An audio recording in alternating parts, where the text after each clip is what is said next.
Thank you for giving me this opportunity. Can you hear me? Can you hear me? Right, sure. Yeah, we can make it a slide. Yeah. So the the topic given to me is interesting cases, and I've chosen a theme for these interesting cases, and that is abduction deficit, because one needs to emphasize that abduction deficit is a sign, and one needs to determine the underlying cause. So the first case is that of a 6-year-old village girl who noticed double vision, and she complained to a school teacher. School teacher looked at her. She thought that the eye was squinting, and so brought her to the ophthalmologist. There was no history of any fever, fall, vaccination, or any other systemic illness.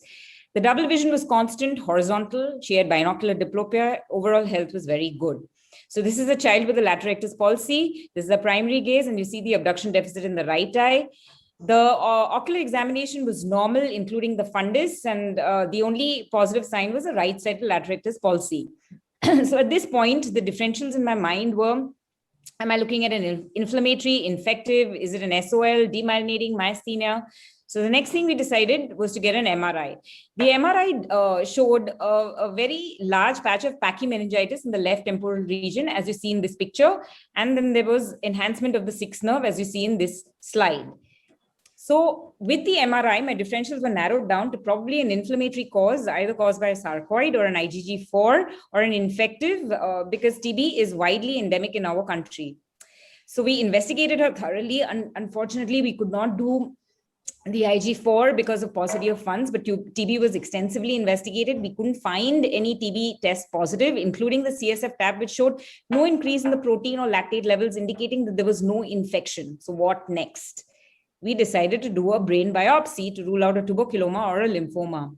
And that was also reported as normal, except for inflammatory cells. So without wasting much time, we started the patient on IV methylprednisolone. There was recovery of the abduction by day 3. The patient was then put on oral steroids, which were very, very slowly tapered. The post-steroid, immediately on day 3, like I said, the abduction improved, as you see in this picture here. And this is the previous pachymeningitis, and post-treatment, the pachymeningitis is resolving. So what was really the diagnosis? I'm really not sure. TB in our country is endemic and therefore needs to be extensively investigated. While exercising brain biopsy, one must make sure that you take an adequate tissue sample size. Maybe in this case, there was not the tissue sample was not adequate, and therefore we didn't get anything positive. If there is some time, then maybe the panel can opine if anything more needed to be done for this case from investigation point of view. The second case is that of a 60-year-old who complained of sudden onset double vision. Again, his double vision was constant. He was a hypertensive. The only positive sign was the right eye abduction limitation. The fundus was normal. So this is the primary gaze of the picture. This is the abduction deficit in the right eye. Keeping in mind that the patient was a hypertensive and he was an older age, I made a diagnosis of an ischemic right lateral rectus palsy and decided to observe the patient for 1 month. And while I asked the patient to observe, I asked him to follow up with his physician to control the hypertension, and I also started aspirin. But a word of caution was that please report back if there was any worsening of the symptoms. A month later, there was no worsening of the symptoms, but there was no improvement either. And therefore, I asked for an MRI. And the MRI showed a small enhancing nodule, as you see in this picture, in the anterior cavernous sinus. This patient was then treated with steroids after doing a full inflammatory workup, including a CSF tap. And since both the above were normal, he was started on steroids. No sooner than we started the steroids, the abduction deficit in this eye has improved. So the take-home message is that when you see a diabetic or a hypertensive sixth nerve palsy, and if the rest of the ocular examination is normal, particularly the fundus, one would surely think it's ischemic. But one needs to remember that if there's no improvement in a few weeks, or if there's worsening, then must get the neuroimaging done. But this case reinforces my belief that all cranial nerve palsies need to be neuroimaged irrespective. The third case is that of a 14-year-old. She complained of binocular diplopia. Vision was 6.6, fundus was normal. So this was the primary gaze of the picture of the patient. And this was the side gaze where you see the abduction deficit on both sides. So she had a bilateral sixth nerve palsy. Her fundus was normal. So this patient, we decided to get an MRI done, but being in a government hospital, she was scheduled for an MRI 7 days later. Meanwhile, we got a CT scan done at least to make sure that we were not dealing with any tumor. A couple of days later, while she was waiting for her MRI, she landed up in the emergency department with drowsiness, severe headache, and persistent double vision, at which point an urgent MRI was done. And the MRI revealed this kind of extensive areas of leptomeningeal enhancement suggestive of inflammation, most likely because of TB meningitis. So a take-home message that I learned in this case is that definitely there's no role of CT scan when you see any cranial nerve palsy. And there has to be a clear communication between the ophthalmologist and radiologist, because we could not document the enhancement of the sixth nerve as the cuts that of the MRI were taken were too thick. So these were the investigations. All the investigations were pointing towards TB, including the gene expert and the pyrosequencing. The proteins was high. And the child was immediately started with AKT treatment, supplemented with IV steroids. She followed up with us 2 weeks later. On follow-up visit, the abduction deficit was present, but much less than before, as you see in this picture. So you see that the abduction deficit has improved. So TBM is associated with increased mortality as well as morbidity. And because of the variability of the disease, early diagnosis can sometimes be difficult. It can present as a unilateral or a bilateral sixth nerve palsy. And particularly, you have to keep in mind to make sure that the sixth nerve palsy is not a false localizing sign. Increased proteins in the CSF along with the gyral enhancement, as you saw in this case, are classical features of TBM. And why did the patient present with a bilateral sixth nerve palsy? Because the gelatinous exudates cause the entrapment of the sixth nerve. The sixth nerve is commonly involved, followed by the third nerve because of their long course. There was particular interest in this case because unilateral involvement is common, but bilateral involvement of sixth nerve is rare in TBM. The last case is that of a young girl. She was overweight. She again complained of a little bit of a headache and horizontal diplopia, which was constant. The ocular examination, her vision was normal, except for the right esotropia with the abduction deficit, as you see in this picture. This is the fundus examination. Now, the fundus examination revealed disc edema more on the right as compared to the left. And this is what she looked like. She was overweight and she had this blackish pigmentation suggestive that maybe she was insulin resistant, probably because of a PCOD. So how does one approach this patient? So if you come across an LR palsy with disc edema, then the LR palsy is a false localizing sign, suggesting of a raised intracranial pressure, and that's your take-home message from this case.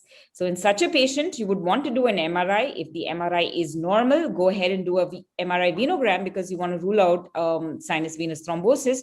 And if both are normal, then do a CSF tap, document the opening pressure if high, suggestive of a benign intracranial hypertension. So this was the MRI venogram, which was normal. The patient was then diagnosed as benign intracranial hypertension, treated with Dimox, counseled to meet an endocrinologist. Weight loss, it was advised and emphasized, and within 2 weeks, her disc edema resolved. The last case is that of a child where the parents noticed that the child was not able to turn his eyes outwards. Again, before he came to me, he was diagnosed as a bilateral laterectus palsy. He was extensively investigated, including the neuroimaging. And he was sent for a second opinion as everything was normal, including the vision and the fundus.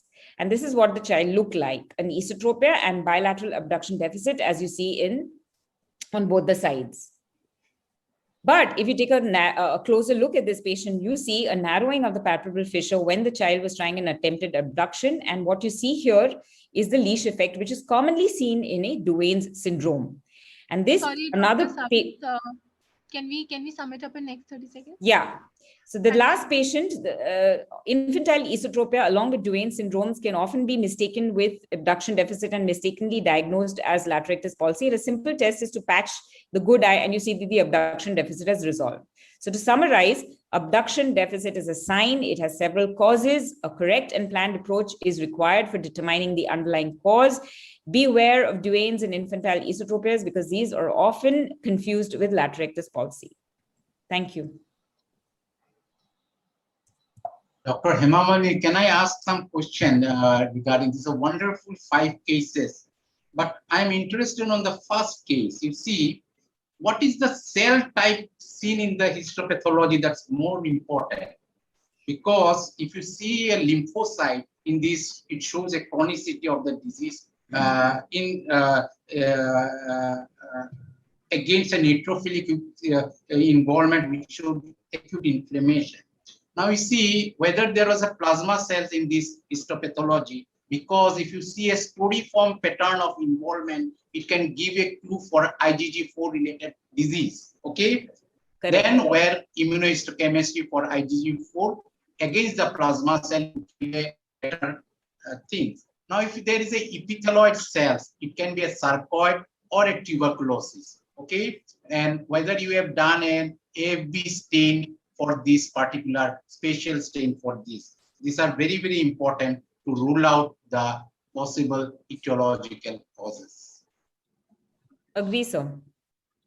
But I feel that the brain biopsy sample was not adequately taken, was not appropriately taken. So it gave a very non-specific report. And then it had already been a month since we had seen the patient. So then, without wasting much time, since we had ruled out an infective etiology, we started the patient on steroids. So this brain biopsy is quite invasive, I think. Is it indicated? Some neurosurgeons advise that we should go for a brain biopsy. I think it's quite invasive procedure and it may do damage at times. And ultimately, patient responded to steroids, as you are rightly saying. There was nothing positively gained, and response was to the steroids, which was probably, as somebody is saying, that this patient was jointly treated by me and a pediatric neurologist, and the pediatric neurologist was not shy in asking for a brain biopsy. So I think there. I think it was not a. that is invasive procedure. I think it was not a brain biopsy. It was a dural biopsy. Yeah. It must be a dural biopsy, which they do for Pachymeningitis. And secondly, tell me how the 6 was involved, because the Pachymeningitis I could see in the lateral wall, laterally, in the temporal cortex, laterally. So where the 6, how the 6 is involved? Was it extending to caverna sana, superior orbital fissure?